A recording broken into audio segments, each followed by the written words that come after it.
नेहरू गांधी परिवार, जिनकी 3 पीढ़ियां यानी पिता जवाहरलाल नेहरू, बेटी इंदिरा गांधी और पोते राजीव गांधी ने 39 सालों तक प्रधानमंत्री पद पर रहते हुए देश की कमान संभाली। उनके कार्यकाल के दौरान कई ऐसी कहानियां हैं जो हमें गांधी परिवार पर गर्व महसूस करवाती हैं, लेकिन इतिहास के पन्नों में गांधी परिवार से जुड़े कई ऐसे सच हैं, ऐसे आरोप आज भी दफन हैं जो हमसे छिपाए गए। जैसे कि जवाहरलाल नेहरू का खानदान कश्मीरी पंडित नहीं बल्कि सुन्नी मुस्लिमों का वंशज है। तो फिर उन्होंने अपना धर्म क्यों बदला, और कैसे पंडित नेहरू एक रंगीन किस्म के इंसान थे कि उनकी अपनी पत्नी कमला नेहरू के अलावा कई महिलाओं के साथ संबंध थे, जिसमें lady Edwina Mountbatten, Sarojini Naidu की बेटी पद्मजा और बनारस की श्रद्धा माता का नाम भी शामिल। उनकी इकलौती बेटी इंदिरा नेहरू से इंदिरा गांधी कैसे बनी, और क्या रियली पढ़ाई के दौरान इंदिरा का उनका जर्मन टीचर के साथ संबंध था, जिसके चलते रविंद्रनाथ टैगोर ने इंदिरा को स्कूल से निकाल दिया था, और संजय गांधी अपनी ही मां इंदिरा को किस बात की धमकियां देकर ब्लैकमेल करते थे। क्या सचमुच संजय गांधी फिरोज गांधी के बेटे नहीं थे, और क्यों गांधी जी ने कांग्रेस कमेटी के खिलाफ जाकर सरदार पटेल की जगह जवाहरलाल नेहरू को प्रधानमंत्री चुना। जानेंगे नेहरू परिवार से जुड़े ऐसे ही कुछ काले राज और संगीन आरोप जिन्हें देश से छिपाया गया। लेकिन उसके पहले नए दर्शक प्लीज चैनल को सब्सक्राइब करके पास वाली घंटी जरूर बजा दीजिए। दोस्तों, जवाहरलाल नेहरू को हम पंडित नेहरू के नाम से जानते थे, लेकिन आप में से शायद ही काफी कम लोग ये जानते होंगे कि इतिहास में उनके खानदान असल में पंडित ही नहीं बल्कि सुन्नी मुस्लिम था। जहां जवाहरलाल नेहरू की छोटी बहन कृष्णा हटी सिंह ने कहा था कि उनके दादा गंगाधर नेहरू मुगल सल्तनत के नगर में कोतवाल थे, लेकिन लेखक रॉबर्ट हार्डी एंड्रयूज ने अपनी किताब a lamp for India the story of madam Pandit में यह दावा किया था कि उस जमाने में हिंदुओं को इतना ऊंचा पद नहीं दिया जाता था, और बहादुर शाह जफर के समय गंगाधर नेहरू नामक इंसान ही नहीं था, बल्कि इतिहासकार के हिसाब से अंतिम मुगल शासक बहादुर शाह जफर के दिल्ली के कोतवाल गयासुद्दीन गाजी ने खुद अपना नाम गंगाधर रखा था और नाम के आगे नेहरू सरनेम जोड़ा था। लेकिन उन्होंने ऐसा क्यों किया? तो जब अंग्रेजों ने दिल्ली में मुगल सल्तनत को हरा दिया तो वो हिंदू राजाओं की तरह ही ताकतवर मुस्लिम शासकों को जिंदा छोड़कर अपने खिलाफ फौज खड़ी करने का चांस ही नहीं लेना चाहते थे। इसलिए वो मुगल सल्तनत से ताल्लुक रखने वाले सभी मुस्लिमों को मार रहे थे। ऐसे में अपनी जान बचाने के लिए उन्होंने गयासुद्दीन से अपना नाम गंगाधर नेहरू रख लिया और कश्मीरी ब्राह्मण बन गए। इस तरह उनका परिवार सुन्नी मुस्लिम से कश्मीरी पंडित कम्युनिटी का हिस्सा बन गया। हालांकि ये दावा कई वरिष्ठ लेखकों ने किया है, लेकिन सरकार ने कभी इस बात पर मोहर नहीं लगाई। पंडित जवाहरलाल नेहरू से जुड़ा एक और अनसुना अनकहा सच ये भी है कि उनका जन्म एक रेड लाइट एरिया में अपने शरीर का सौदा करने वाली औरतों के बीच हुआ था। जहां पंडित नेहरू के पिता मोतीलाल नेहरू का घर मेरेगंज इलाहाबाद के एक रेड लाइट एरिया में हुआ करता था, और जवाहरलाल नेहरू का जन्म यहीं पर हुआ था, जहां वो अपने परिवार के साथ सालों तक रहे। जिसके बाद उनके पिता मोतीलाल नेहरू ने अपनी मेहनत की कमाई से एक एक पैसा जोड़कर आनंद भवन नाम का घर खरीदा और नेहरू परिवार वहां शिफ्ट हो गया। देश की आजादी की लड़ाई में गांधी जी का साया बनकर चलने वाले पंडित नेहरू काफी पढ़े लिखे और डिसेंट थे। यहाँ तक कि गांधी जी ने एक बार ये भी कहा था कि नेहरू कांग्रेस का इकलौता अंग्रेज है।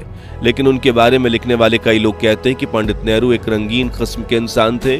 उनकी अपनी पत्नी कमला नेहरू के अलावा कई महिलाओं के साथ संबंध थे, जिसमें lady Edwina Mountbatten, Sarojini Naidu की बेटी पद्मजा और बनारस की श्रद्धा माता का नाम शामिल है।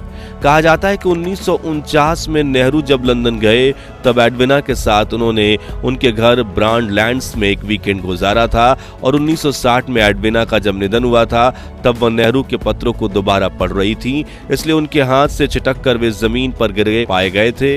वहीं 1979 में वरिष्ठ पत्रकार खुशवंत सिंह को बनारस की श्रद्धा माता ने एक इंटरव्यू दिया था, जिसमें उन्होंने यह माना था कि अगर नेहरू के मन में कभी भी पुनर्विवाह की बात आती तो उन्होंने उनसे शादी की होती।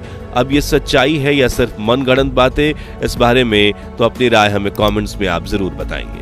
चलिए अब पंडित नेहरू की बेटी श्रीमती इंदिरा गांधी से जुड़े उन विवादित किस्सों पर नजर डालते हैं जो आज भी चर्चाओं का विषय बनते हैं। जी हाँ, जवाहरलाल नेहरू की तरह ही उनकी लाडली बेटी इंदिरा की भी प्रेम कहानियां कुछ कम फिल्मी नहीं है। अमेरिकन राइटर कैथरीन फ्रैंक अपनी किताब the life of Indira Nehru Gandhi में लिखते हैं कि शांति निकेतन में पढ़ाई के दौरान इंदिरा का उनके जर्मन टीचर के साथ संबंध था, जिसके चलते रविंद्रनाथ टैगोर ने इंदिरा को वहां से निकाल दिया था। लेकिन इस किताब में सिर्फ जर्मन टीचर ही नहीं बल्कि पिता के सेक्रेटरी एमओ मैथिया, योग टीचर धीरेन्द्र ब्रह्मचारी और फॉरेन मिनिस्टर दिनेश सिंह के साथ भी इंदिरा गांधी के अफेयर की बात की गई है।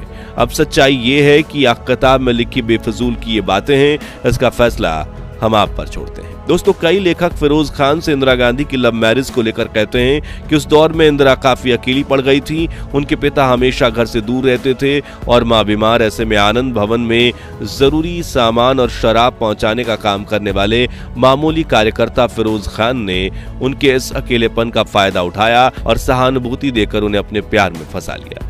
इधर इंदिरा भी फिरोज को दिल दे बैठी थी, इसलिए उन्होंने फिरोज के साथ लंदन की मस्जिद में निकाह कर लिया और इस बारे में पता चलते ही नेहरू काफी नाराज हुए थे। लेकिन गांधी जी ने उन्हें संभाला और फिरोज खान को अपना सरनाम देकर फिरोज गांधी बना दिया, जिससे उनकी पत्नी इंदिरा नेहरू बनी इंदिरा गांधी और तब से ही नेहरू परिवार गांधी परिवार के नाम से जाने जाने लगा।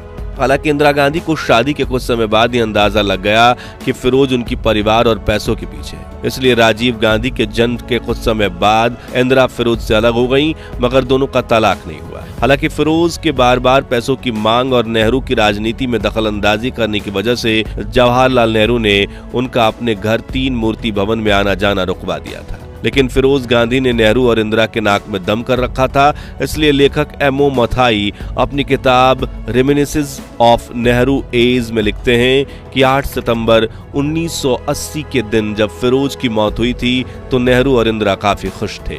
अब बात करें इंदिरा गांधी के लाडले बेटे संजय गांधी की, तो इमरजेंसी के मास्टरमाइंड और लोगों को पकड़ कर नसबंदी करवाने वाले संजय गांधी के कई किस्से आज भी काफी सुर्खियों में बने रहते हैं, जिनमें से एक है उनके नाम से जुड़ा रहस्य। कहा जाता है कि बचपन में संजय गांधी का नाम उनके बड़े भाई राजीव गांधी से जुड़ा रखा गया था और वो था संजीव गांधी। लेकिन अपने जीवन के कई साल विदेश में बिताने वाले संजीव को लंदन पुलिस ने कार की चोरी करते हुए पकड़ लिया, जिसमें वो इतनी बुरी तरह से फंसे थे कि उनका पासपोर्ट भी जब्त हो गया था।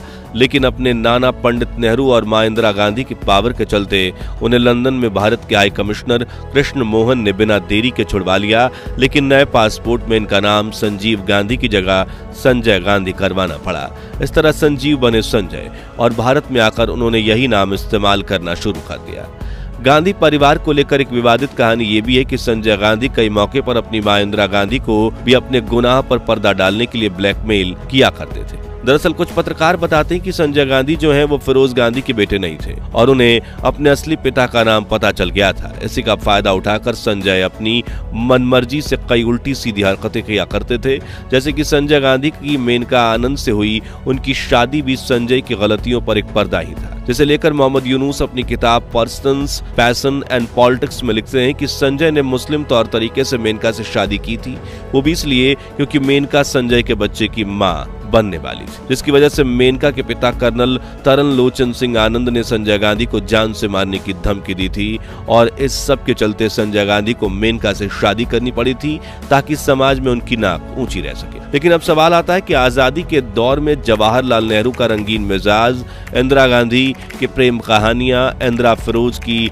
छिपकर हुई शादी और फिरोज के पैसे और पावर की लालच, नेहरू परिवार के ऐसे कई काले सच जानने के बावजूद गांधी ने अंतरिम प्रधानमंत्री के रूप में सरदार पटेल की जगह जवाहरलाल नेहरू को चुनने का रिस्क क्यों लिया? क्योंकि वो वक्त बहुत नाजुक था और अगर ये आरोप सामने आते तो देश की परिस्थितियां बिगड़ सकती थी। तो मित्रों, देश को 15 अगस्त 1947 को आजाद होना था, लेकिन उससे पहले ब्रितानी हुकूमत ने कांग्रेस को अंतरिम सरकार बनाने के लिए आमंत्रित किया। उस वक्त जिन्ना पाकिस्तान की जिद पर अड़े थे, जिनके साथ बंटवारे का मोल भाव करना जरूरी था। कांग्रेस चाहती थी कि देश की कमान पटेल के हाथों में दी जाए क्योंकि वे जिन्ना से बेहतर मोल भाव कर सकते थे, लेकिन गांधी ने नेहरू को चुना, जबकि वरिष्ठ कांग्रेस नेता और बाद में देश के पहले राष्ट्रपति बने राजेंद्र प्रसाद का कहना था कि गांधी ने ग्लैमरस नेहरू के लिए अपने विश्वसनीय साथी पटेल का बलिदान कर दिया। मगर गांधी जी ने ऐसा क्यों किया?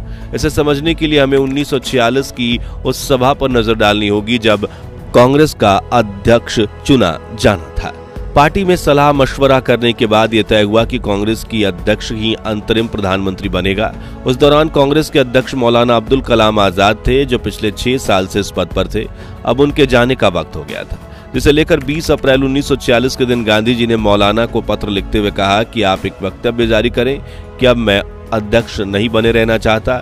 इसी पत्र में उन्होंने ये भी लिखा कि अगर इस बार मुझे से राय मांगी गई तो मैं जवाहरलाल नेहरू को पसंद करूंगा। इसके कई कारण हैं, उनका मैं जिक्र नहीं करना चाहता।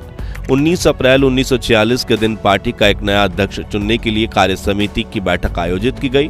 परंपरा के मुताबिक कांग्रेस अध्यक्ष पद का चुनाव प्रांतीय कांग्रेस कमेटियां करती थी। उस बैठक में मौजूद 15 में से 12 प्रांतीय कांग्रेस कमेटियों ने सरदार पटेल का नाम प्रस्तावित किया था। बची हुई 3 कमेटियों ने आचार्य जीवी कृपलानी और पट्टाभी सीतारमैया का नाम प्रस्तावित किया, यानी नेहरू का नाम किसी ने नहीं लिया। जब ये पर्ची गांधी जी की तरफ पहुंची तो उन्होंने कृपलानी की तरफ देखा। कृपलानी गांधी की बात समझ गए। उन्होंने अपने साथ सीतारमैया का नाम भी चुनाव से वापस ले लिया। हालांकि पटेल ने नाम वापस लेने की अर्जी पर दस्तखत नहीं किए और उन्होंने ये दस्तावेज गांधी जी की तरफ बढ़ा दिए।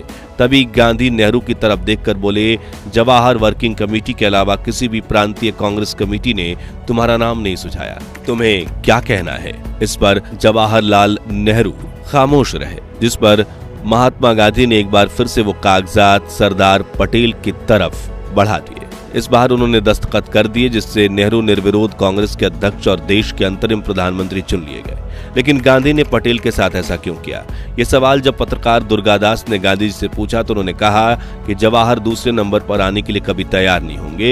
ये दोनों सरकारी बैलगाड़ी को खींचने के लिए 2 बैल हैं, जिसमें अंतर्राष्ट्रीय कामों के लिए नेहरू और राष्ट्र के कामों के लिए पटेल होंगे। दोनों गाड़ी अच्छी खींचेंगे। यानी एक तरह से पंडित नेहरू की जिद के सामने न सिर्फ गांधी जी बल्कि पूरी कांग्रेस पार्टी को झुकना पड़ा। खैर, आपके हिसाब से जवाहरलाल नेहरू और सरदार पटेल में से देश की बागडोर संभालने के लिए ज्यादा काबिल कौन था? और गांधी परिवार के किस काले सच ने आपके होश उड़ा दिए? कमेंट में बताइए। ये वीडियो पसंद आया हो तो लाइक और शेयर करके 21,000 लाइक के लक्ष्य को हासिल करने में हमारी मदद कीजिए। भारत के महान इतिहास से जुड़ी ऐसी अनसुनी अनकही कहानियों के लिए इस चैनल को सब्सक्राइब करके पास वाली घंटी जरूर बजा दीजिए। जय हिंद, जय भारत।